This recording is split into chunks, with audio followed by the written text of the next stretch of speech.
低速汽车哈，厂家也比较多，竞争力呢也比较大。它这个市场需求量哈，就是比以往相比呢是降低的。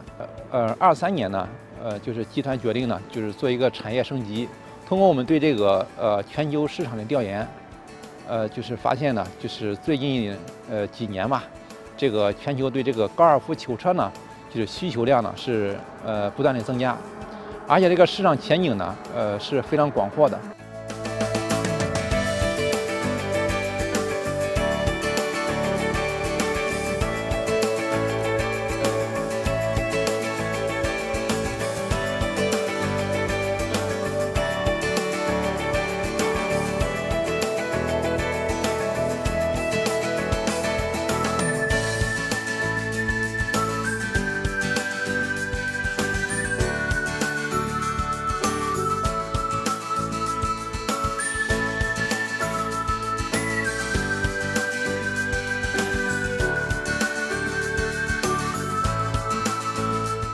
不但有一个多功能方向盘，